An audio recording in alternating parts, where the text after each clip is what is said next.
Hello students, তো আজি আমি স্টাৰ্ট কৰিব লৈছো ইকুইপটেনশিয়াল সাৰফেস। গতিকে ইকুইপটেনশিয়াল সাৰফেস যেটো 2.6 পাৰ্ট তোমালোকৰ ইকুইপটেনশিয়াল সাৰফেসটো হৈছে থিওৰি টপিক। তাৰমানে এই চেপ্টাৰটোত আমাৰ কিছুমান মাজে মাজে থিওৰি টপিক আছে, কিছুমান মাজে মাজে নিউমেৰিকেল বেস টপিক আছে। তো ইকুইপটেনশিয়াল সাৰফেসৰ পৰা মই কি কৈ আছো তোমালোকৰ জেনাৰেলি 2 মাৰ্কছৰ কোৱেশ্চন আহে বা কেতিয়াবা 3 মাৰ্কছৰ কোৱেশ্চন আহে, বেছি বহুত দীঘলীয়া টপিক নহয়, ঠিক আছে। গতিকে এই 2 বা 3 মাৰ্কছৰ টপিকৰ কাৰণে আমি কি পঢ়িব লাগিব? এই 2 বা 3 মাৰ্কছৰ টপিকৰ কাৰণে আমি প্ৰথমতে চাব লাগিব ইয়াৰ কনসেপ্টটো, ইয়াৰ ডেফিনেশ্যনটো কি, আৰু তাৰ কিবা বৈশিষ্ট্য আছে নেকি, তাৰ কিবা কেৰেক্টাৰিষ্টিক্স আছে নেকি, ঠিক আছে। গতিকে প্ৰথমতে ডেফিনেশ্যনটো বুজাই দিছোঁ। মানে ডেফিনেশ্যনটো বা কনসেপ্টটো হৈছে যে যদি নামটোৰ পৰা গম পায় তোমালোকে, নামটো চোৱা, নামটো কি আছে, ইকুইপটেনশিয়াল সাৰফেস, গম পাইছানে? গতিকে নামটোৰ পৰা আমি গোটেই কাহিনীটো উলিয়াই দিব পাৰোঁ, ইকুইপটেনশিয়াল বা অসমীয়াত সমবিভৱ। নামটো পঢ়িলে আমি গম পাই যাওঁ। ইকুই মানে হৈছে, ইকুই শব্দটোৰ মিনিংটো হৈছে ইকুৱেল, আৰু পটেনশিয়ালটো গম পাইছে, পটেনশিয়াল তাৰমানে কি এনেকুৱা এখন সাৰফেস বা এনেকুৱা এখন পৃষ্ঠ য'ত প্ৰত্যেকটো পইণ্টতে বা প্ৰত্যেকটো বিন্দুতে তাৰ পটেনশিয়ালৰ ভ্যালুটো একে থাকিব, সেইটোকে কোৱা হৈছে ইকুইপটেনশিয়াল সাৰফেস। তাৰমানে তুমি যদি ৰেণ্ডমলি এখন সাৰফেস লৈছা এখন, ঠিক আছে, এতিয়া এই সাৰফেসখনত তুমি যদি প্ৰত্যেকটো বিন্দুত যদি তুমি পটেনশিয়ালটো জোখা, এই পটেনশিয়ালটো কিমান হ'ব V1, এই পটেনশিয়ালটো কিমান হ'ব V2, এই পটেনশিয়ালটো কিমান হ'ব V3, তেনেকৈ তুমি যদি প্ৰত্যেকটো বিন্দুতে সেই সাৰফেসখনত প্ৰত্যেকটো বিন্দুতে যদি তাৰ পটেনশিয়ালৰ মানটো জোখা বা পটেনশিয়ালৰ ভ্যালুটো যদি আমি মেজাৰ কৰোঁ, তেতিয়াহ'লে আমি কি গম পাম যে এই গোটেই V1, V2, V3, V4 গোটেই পটেনশিয়াল কেইটাৰ ভ্যালুটো একেই হ'ব। তাৰমানে V1 equal to V2 equal to V3 equal to V4 এনেকুৱা হ'ব। আৰু এই কাহিনীটো যদি হৈ থাকে, তাৰমানে এখন সাৰফেসত এভৰি পইণ্টত যদি পটেনশিয়ালৰ ভ্যালুটো একেই থাকে, তেতিয়াহ'লে আমি সেই সারফেসখনক কি বুলি ক'ম, ইকুইপটেনশিয়াল সারফেস, বা অসমীয়াত আমি কি বুলি ক'ব পাৰোঁ যে এখন পৃষ্ঠৰ যদি প্ৰত্যেকটো বিন্দুতে বিভৱৰ মানটো যদি একেই হয়, তেতিয়াহ'লে আমি সেই পৃষ্ঠখনক কি বুলি ক'ব পাৰোঁ, সমবিভৱ পৃষ্ঠ বুলি, ঠিক আছে। গতিকে এইটোৱে হৈছে বেসিক ডেফিনেশ্যন ইকুইপটেনশিয়াল সাৰফেস। কিন্তু এতিয়া জানিব লগা ইয়াত কনসেপ্ট এটা আছে। চোৱা, ইয়াত জানিব লগা কনসেপ্টটো হৈছে কি, সাৰফেসখনৰ প্ৰত্যেকটো বিন্দুতে, সাৰফেসখনৰ প্ৰত্যেকটো পইণ্টতে পটেনশিয়ালৰ ভ্যালুটো একে হ'ব লাগিব, হয়নে নহয়? গতিকে সাৰফেসখনৰ যদি প্ৰত্যেকটো বিন্দুতে ভ্যালুটো যদি একে হ'ব লাগে, তেতিয়াহ'লে আমি পটেনশিয়ালৰ যদি মেথমেটিক্যাল ফৰ্মুলাটো যদি আমি চাওঁ, গতিকে পটেনশিয়ালৰ মেথমেটিক্যাল ফৰ্মুলাটো কি আছিলে আমাৰ, চোৱাচোন। পটেনশিয়ালৰ মেথমেটিক্যাল ফৰ্মুলাটো আছিলে আমাৰ V equal to 1/4 pi epsilon not আৰু Q বাই R, হয়নে? এইটো আছিলে আমাৰ পটেনশিয়ালৰ মেথমেটিক্যাল ফৰ্মুলাটো। গতিকে V equals to 1/4 pi epsilon not Q by R। ইয়াত এতিয়া এই ফৰ্মুলাটোত এই পটেনশিয়াল উলিওৱা এই ফৰ্মুলাটোত আমাৰ 1/4 পাই এপসাইলন নট এইটোতো কনষ্টেণ্ট হয় এটা, হয়নে নহয়? আৰু এটা যিকোনো এটা দিয়া হোৱা চাৰ্জ এটাৰ কাৰণে বা for any given charge Q2 কনষ্টেণ্টৰ কাম কৰে। গতিকে গোটেই ভিৰ ভ্যালুটো কাৰ ওপৰত ডিপেণ্ড কৰি আছে, তাৰমানে ইয়াৰ পৰা আমি কি বুজিব পাৰোঁ, ভিৰ মেথমেটিক্যাল ভ্যালুটো কাৰ ওপৰত ডিপেণ্ড কৰি আছে, 1/r ৰ ওপৰত ডিপেণ্ড কৰি আছে। তাৰমানে বাকী গোটেইখিনি কনষ্টেণ্টৰ কাম কৰি আছে, ঠিক আছে। তাৰমানে ভিৰ মানটো বা ভিৰ ভ্যালুটো কেতিয়া কেতিয়া চেঞ্জ হ'ব, যেতিয়া আমি আৰটো চেঞ্জ কৰোঁ। আৰু কেনেকৈ চেঞ্জ হৈ আছে এইটো চোৱা, কেনেকৈ চেঞ্জ হৈ আছে, 1/r হৈ আছে, ইনভাৰ্চলি প্ৰপৰ্চনেল হৈ আছে। যদি ইনভাৰ্চলি প্ৰপৰ্চনেল হয়, তেতিয়াহ'লে কি হ'ব, ইনভাৰ্চলি প্ৰপৰ্চনেল হ'লে তাৰমানে এটা যদি আমি বঢ়াই দিওঁ এটা কমি যাব, বা এটা কমাই দিলে এটা বাঢ়ি যাব, উল্টা হ'ব।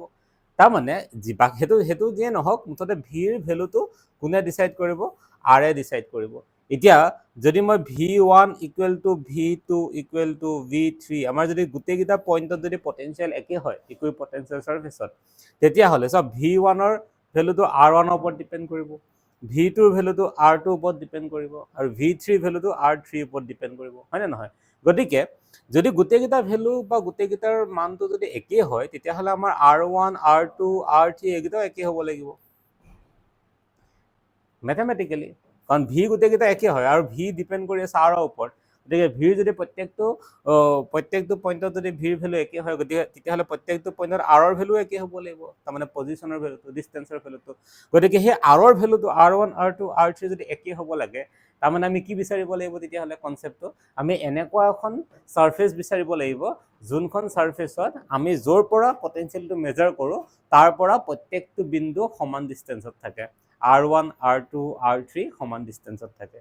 গতিকে আমি যদি সেই কাহিনীত ইয়াত যদি তোমালোকে চোৱা, এতিয়া সেই কাহিনীটো যদি তোমালোকে ইয়াত চোৱা, তাৰমানে ধৰি লোৱা তোমালোকে এনেকুৱা এখন সাৰফেস লোৱা আৰু এইটো তোমালোকৰ চাৰ্জটো যেনিবা Q, ঠিক আছে এটা এই কিউৰ কাৰণে তোমালোকে এই সাৰফেসখনত প্ৰত্যেকটো বিন্দুতে তোমালোকে কি কৰিব বিচাৰিছা প্ৰত্যেকটো বিন্দুতে পটেনশিয়াল উলিয়াব বিচাৰিছা আৰু মই কৈছো যে কি এই সাৰফেসখন আমাৰ ইকুইপটেনশিয়াল সাৰফেস তাৰ মানে প্ৰত্যেকটো বিন্দুতে আমাৰ পটেনশিয়ালৰ ভ্যালুটো কি হ'ব একে হ'ব ভি ভি ভি ভি একে হ'ব তেতিয়া হলে ম্যাথমেটিক্যালি কি হ'ব লাগিব এই চাৰ্জটোৰ পৰা ইয়ালে যিমান দূৰ হ'ব ইয়ালো সমান দূৰ হ'ব লাগিব ইয়ালো সমান দূৰ হ'ব লাগিব মই হেতু কথা কৈ আছো বুজি পাইছানে ম্যাথমেটিক্যালি ঠিক আছে গতিকে আমি হেতু আমাৰ মাইন্ডত থাকিব লাগিব যে যদি ইকুইপটেনশিয়াল সাৰফেস হয় তেতিয়া হলে তাৰ আৰৰ ডিসটেন্স একে হ'ব লাগিব এতিয়া মোক তোমালোকে কোৱা বেসিক ম্যাথমেটিক্সৰ নলেজৰ পৰা যে এনেকুৱা কি সাৰফেস আছে যিখন সাৰফেসত এটা পাৰ্টিকুলাৰ জায়গাৰ পৰা বাকি সব পইণ্ট সমান ডিসটেন্সত আছে ঠিক আছে আৰু হেতু বেলেগটো হ'ব নোৱাৰে ধৰি লোৱা তোমাক যদি মই স্ট্ৰেট লাইন এটা আকো আৰু তোমাক যদি মই ইয়াৰ পৰা জুখিব দিও তুমি এটো যদি যিমান পাবা এটো আৰু এটো বেলেগ বেলেগ হ'ব ন সবৰে ভ্যালুটো বেলেগ বেলেগ হ'ব গতিকে এটো সমান নহয় কেতিয়াও গম পালা না কথাটো গতিকে এখন ইকুইপটেনশিয়াল সাৰফেস হ'ব নোৱাৰে গতিকে ম্যাথমেটিক্যাল অকমান সিম্পল ম্যাথমেটিক্যাল যদি আমি নলেজটো ইউজ কৰো ক্লাস 9 10 মানৰ তেতিয়া হলে তোমালোকে মোক ক'ব পাৰিবা যে এনেকুৱা কি সাৰফেস আছে যিখন সাৰফেসত আমি এটা জায়গাৰ পৰা বা এটা বিন্দুৰ পৰা আমি যদি গোটেইটা বিন্দুলৈকে যদি তাৰ পজিশনটো জুখো সমান ডিসটেন্স পাম আৰু হেতু বেলেগ একো নহয় হেতু কি হ'ব সাৰ্কেল হ'ব ঠিক আছে গতিকে আমি এটো কেনেকৈ আঁকিব পাৰো ধৰি লোৱা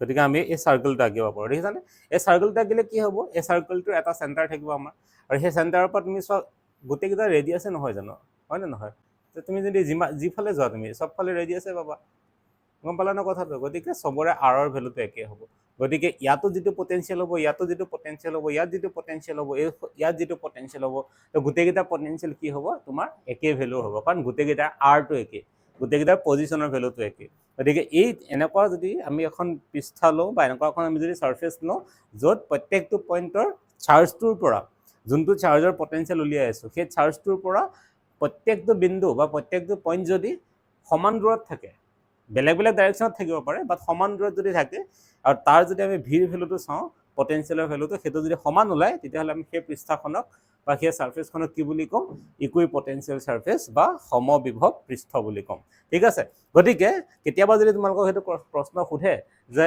ইকুইপটেনশিয়াল সাৰফেস বা সমবিভব পৃষ্ঠ শেপটো কেনেকুৱা হ'ব তেতিয়া হলে আমি কি মনলৈ আনিম যে এনেকুৱা কি শেপ আছে য'ত এটা চাৰ্জ যদি মাজত ৰাখি দিওঁ তাৰ পৰা প্ৰত্যেকটো পইণ্টে সমান দূৰত থাকে হেতু হৈছে কি সাৰ্কুলাৰ শেপ গতিকে ইকুইপটেনশিয়াল সাৰফেস এখন জেনাৰেলি কি শেপৰ হ'ব পাৰে সাৰ্কুলাৰ শেপৰ হ'ব পাৰে আৰু তো এটাই সাৰ্কেল হ'ব লাগিব বুলি কথা নাই এটো কনচেন্ট্ৰিক সাৰ্কেল হ'ব পাৰে কনচেন্ট্ৰিক সাৰ্কেল মানে কি আমাৰ মাজত কেন্দ্ৰ এটাই হ'ব কিন্তু তাৰ ওপৰত বৃত্ত বহুত হ'ব পাৰে তাৰ ওপৰত সাৰ্কেল বহুত হ'ব পাৰে ধৰি লোৱা তাৰ মানে তোমাৰ মই যদি কওঁ তোমালোকক ধৰি লোৱা এটো এটা ইকুইপটেনশিয়াল সাৰফেস এটো এটা ইকুইপটেনশিয়াল সাৰফেস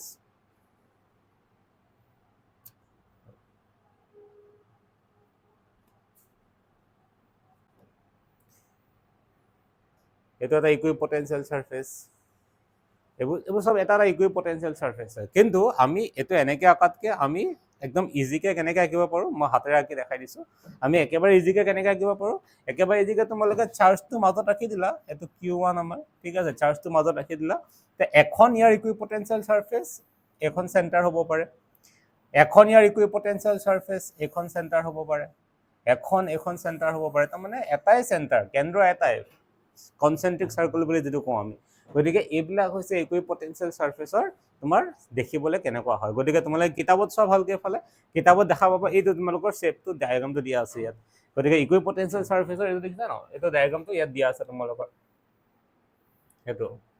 এইটো আমাৰ কনচেন্ট্ৰিক সাৰ্কেল ঠিক আছে যে এটাৰ ওপৰত এনেকৈ হ'ব পাৰে বুজি পালা কথাটো গতিকে ইকুইপটেনশিয়াল সাৰফেসৰ বেসিক কাহিনী জানিব লগা হিমানখিনি আছিলে নেক্সট আমি কি পঢ়িম এতিয়া ইকুইপটেনশিয়াল সাৰফেসৰ কিবা বৈশিষ্ট্য আছে নেকি তো বৈশিষ্ট্য আছে ডেফিনেটলি বৈশিষ্ট্য আছে ধৰি লোৱা এই লাষ্টৰ ইকুইপটেনশিয়াল সাৰফেসখনে চোৱা লাষ্টৰ ইকুইপটেনশিয়াল সাৰফেসখনত মই যদি এটা পইণ্টত পটেনশিয়ালটো মেজাৰ কৰোঁ তাত কিমান পালো মই পটেনশিয়াল ভি পালো এতিয়া মই বেলেগ এটা পইণ্টত যদি মেজাৰ কৰোঁ তাতো মই কি পাব লাগিব ভি পাব লাগিব কাৰণ একেই হয় ইকুইপটেনশিয়াল সাৰফেস গতিকে ইয়াৰ পৰা ইয়ালৈ যদি মই এতিয়া এটা চাৰ্জক যদি বা বেলেগ এটা চাৰ্জক যদি ইয়াৰ পৰা ইয়ালৈ যদি মই অনা নিয়া কৰোঁ ইমানখিনি ডিষ্টেঞ্চ, তেতিয়াহ'লে মই কিমান ৱৰ্ক ডান কৰিম? ৱৰ্ক ডান কি আছিলে মোৰ? ৱৰ্ক ডান কেনেকৈ কৰে আমাৰ? ৱৰ্ক ডান আছিলে পটেনচিয়েল ডিফাৰেঞ্চ।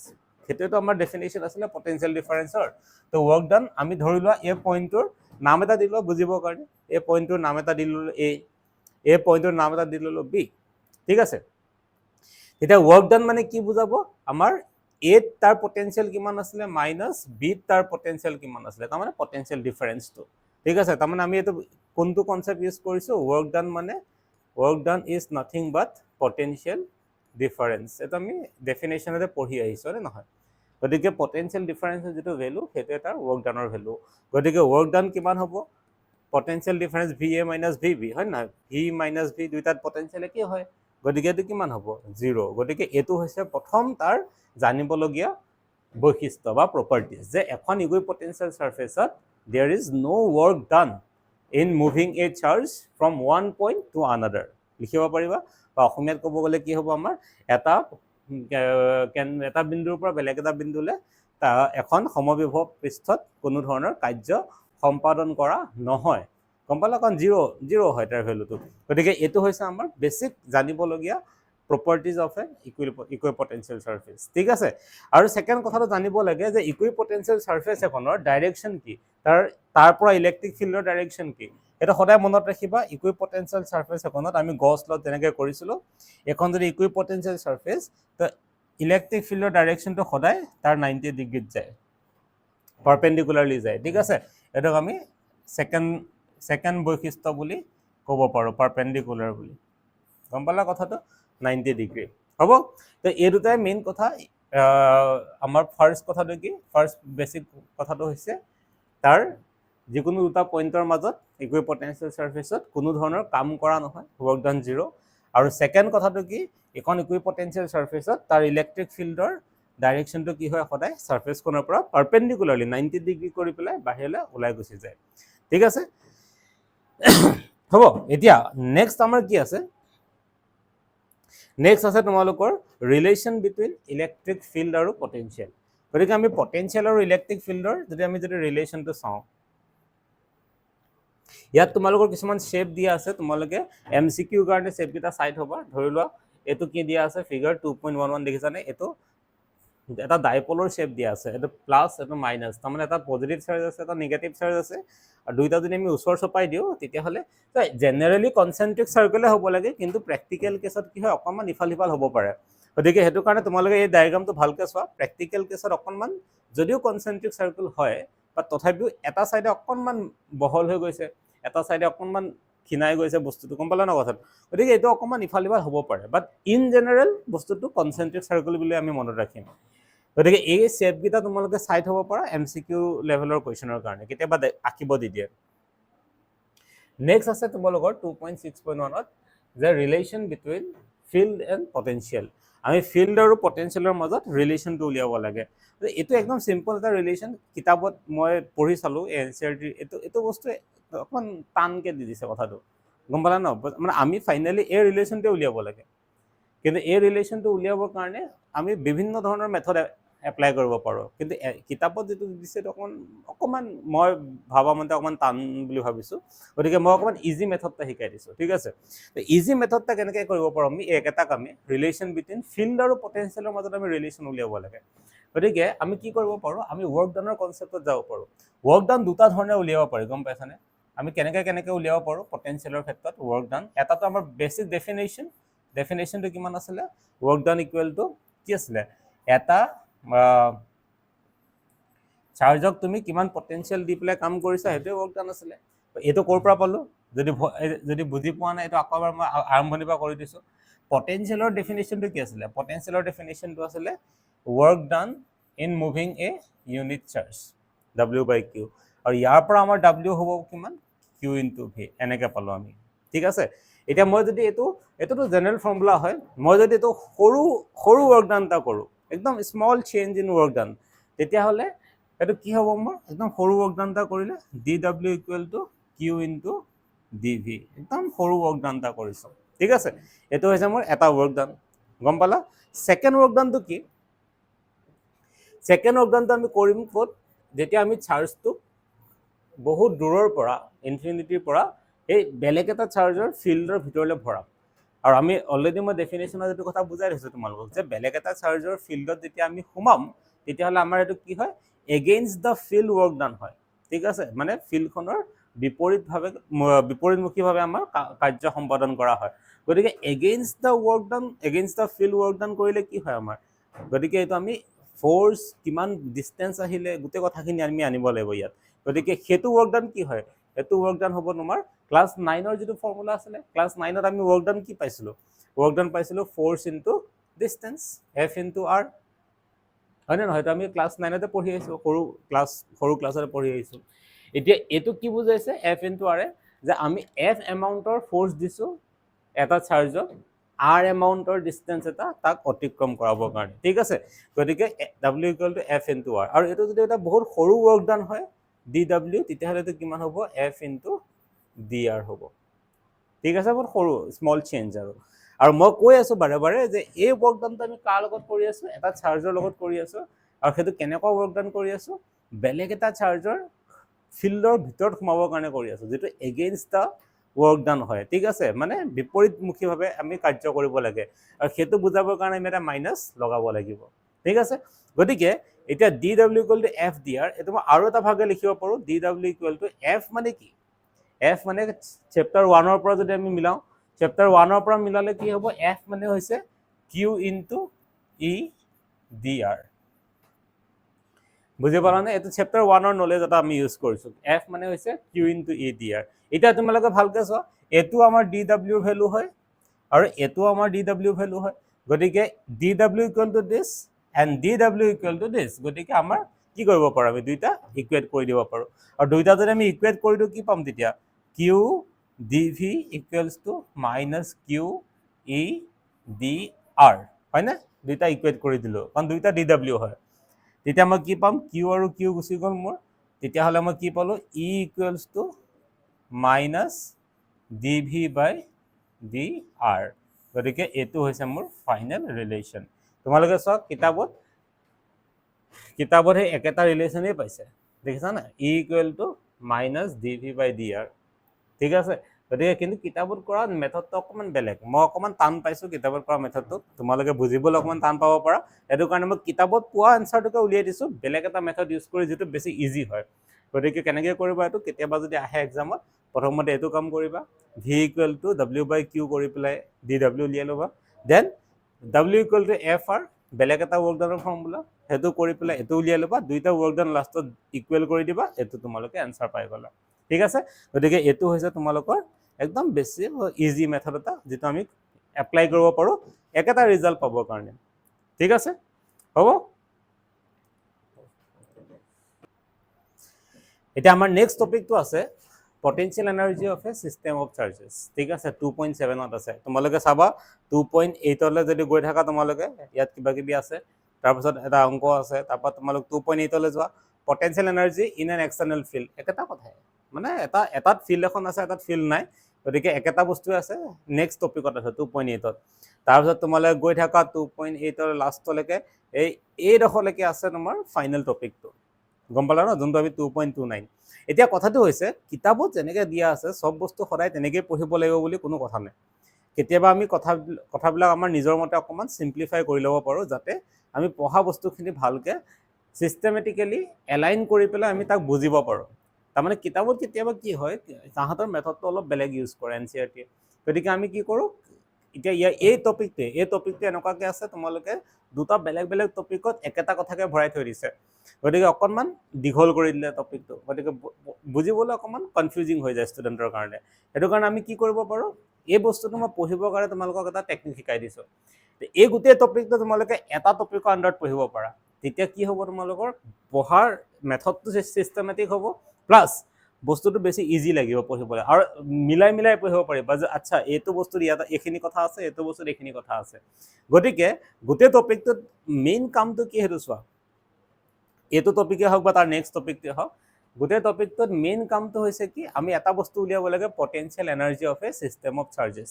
বুজি পালা ন? গতিকে আমি গোটেই টপিকটোত আমাৰ প্ৰধান উদ্দেশ্যটো আমি লিখি লওঁ, প্ৰধান উদ্দেশ্যটো হৈছে potential energy of A system of charges. আমাৰ মেইন উদ্দেশ্যটো হৈছে এইটো, আমি এটা চিষ্টেম অফ চাৰ্জেছত যিমান চাৰ্জ থাকিব তাৰ টোটেল পটেনচিয়েল এনাৰ্জি কিমান হ'ব আমি সেইটো চাম। আৰু অলৰেডি তোমালোকে অলৰেডি পঢ়ি আহিছা যে টোটেল পটেনচিয়েল কিমান হয়। টোটেল যদি চিষ্টেম অফ চাৰ্জেছ মানে কি, চিষ্টেম অফ চাৰ্জেছ মানে দুটা বা দুটাতকৈ বেছি, দুটা বা দুটাতকৈ বেছি যদি চাৰ্জ একেলগে থাকে তেতিয়া তাক আমি যেতিয়া তোমালোকে V1 V2 V3 তেনেকৈ গোটেইকেইটা পটেনচিয়েল জোখ তাৰ উলিয়াই দিয়া, উলিয়াই পেলাই যদি জোখা মানে তাৰ এড কৰি দিয়া পটেনচিয়েলকেইটা, তেতিয়া আমি সেইটো কি বুলি কওঁ, potential of A system of charge. কিন্তু পটেনচিয়েল এনাৰ্জি বুলি ক'লে অলপ বেলেগ হৈ যায়। পটেনচিয়েল এনাৰ্জি বুলি ক'লে কি হ'ব, এনাৰ্জি শব্দটো আহি যোৱাৰ লগে লগে তাত কি আহি যাব, কাৰ্যৰ কথাটো আহি যাব, তাৰ ৱৰ্ক ডাউনৰ কথাটো আহি যাব। গতিকে ইয়াত আমি পটেনচিয়েল নুলিয়াওঁ, ইয়াত আমি কি উলিয়াম, ৱৰ্ক ডাউন উলিয়াম, কাৰণ এনাৰ্জিৰ কথাটো আছে ইয়াত, গম পালা। কিন্তু পঢ়িবা কেনেকৈ, মই এইটো কিতাপত নাই দেই, কিতাপত নাই, মই বুজাই দিছোঁ। পঢ়িবা কেনেকৈ, এটা চিষ্টেম বুজাই দিছোঁ। চিষ্টেমটো এনেকৈ যে potential energy of A system of charge, আমাৰ এইটো মেইন টপিক, ঠিক আছে। এই মেইন টপিকটোক আমি দুভাগ কৰিম। প্ৰধানভাৱে আমি তাক দুভাগলৈ বিভক্ত কৰি ল'ম। প্ৰথম ভাগটোত আমি কি কৰিম, প্ৰথম ভাগটোত আমি কৰি ল'ম এবচেঞ্চ অফ ইলেক্ট্ৰিক ফিল্ড। মানে যেতিয়া বাহিৰা এখন ক্ষেত্ৰফল যেতিয়া আমাৰ নাথাকে, গম পালা ন, যে এবচেঞ্চ অফ ইলেক্ট্ৰিক ফিল্ডটো এটা ফাৰ্ষ্ট টপিক কৰি ল'ম আমি। Absence of external electric field, এইটো আমাৰ মেইন টপিকটোৰ আণ্ডাৰত এটা চাব topic, absence of external electric field. বুজি পালানে কথাটো। আৰু এই এবচেঞ্চ অফ এক্সটাৰ্নেল ইলেক্ট্ৰিক ফিল্ডৰ আণ্ডাৰত তাৰ ভিতৰত আমি দুটা বস্তু পঢ়িম। কি বস্তু পঢ়িম, এইটো 1 নম্বৰ টপিকটো। গতিকে ইয়াৰ ভিতৰত আমি কি পঢ়িম, 1.1 চাব টপিক এটা পঢ়িম, যে চিষ্টেম অফ, কাৰণ আমি আল্টিমেটলি চিষ্টেম অফ চাৰ্জেছ পঢ়িব লাগে। গতিকে চিষ্টেম অফ কি পঢ়িম, প্ৰথমতে 2 চাৰ্জেছটো পঢ়িম, এণ্ড 1.2 সেইটোত কি পঢ়িম আমি, চিষ্টেম অফ 3 চাৰ্জেছটো পঢ়িম। আৰু তোমালোকৰ ক্লাছ 12 লেভেলত দুটা বা তিনিটাতকৈ বেছি চাৰ্জ নিদিয়ে এক্সামত তোমালোকক দুটা বা তিনিটা চাৰ্জে দিব, গম পালা ন কথাটো। গতিকে আমি এনেকৈ মিলাই ল'ম যে এতিয়া ছেকেণ্ড টপিকটো কি হ'ব আমাৰ, এইটো ফাৰ্ষ্ট টপিকটো absence of external electric field, and second টপিকটো কি হ'ব, ছেকেণ্ড টপিকটো হ'ব presence of external electric field, presence of external electric field, ঠিক আছে। তাৰমানে আমি এবাৰ মেইন টপিকটো কি কৰি ল'লোঁ, absence of external electric field, তাৰ আণ্ডাৰ দুটা টপিক বনাই ল'লোঁ, system of 2 charge, system of 3 charge, ঠিক আছে। কাৰণ এক্সামত দুটা বা তিনিটাই আহিব, তাতকৈ বেছি নাহে। এবাৰ আমি কি বনাই ল'লোঁ, ছেকেণ্ড টপিকটো presence of external electric field, আৰু ইয়াৰ আণ্ডাৰত আমি দুটা চাব টপিক বনাই ল'ম, 2.1 সেইটো কি হ'ব, চিষ্টেম অফ 2 চাৰ্জ, আগৰ নিচিনা আৰু, ঠিক আছে, চিষ্টেম অফ 2 চাৰ্জ। আৰু এটা আমি কি বনাই ল'ম, 2.2 চিষ্টেম অফ 3 চাৰ্জেছ। বুজি পাইছা কথাটো। গতিকে এতিয়া চোৱা, এই টপিকটো যদি এনেকৈ পঢ়ি দিয়া, তোমাৰ পূৰা এটা পাৰ্টিকুলাৰ ডাঙৰ টপিক এটা একেবাৰতে শেষ হৈ যাব। 2.7 2.8 একদম সেই লাষ্টৰ ইকুৱেশ্যনটোলৈকে গোটেই টপিকটোক মই এনেকৈ এটা পাৰ্টিকুলাৰ ভাগত ভগাই দিলোঁ। বুজি পালা কথাটো। গতিকে আমি নেক্সট কি কৰিম, ফাৰ্ষ্ট আমি এবচেঞ্চ অফ ইলেক্ট্ৰিক ফিল্ড কৰিম, তাৰ ভিতৰত দুটা কৰিম, then again presence of electric field কৰিম, তাৰ ভিতৰত দুটা কৰিম, হ'ব।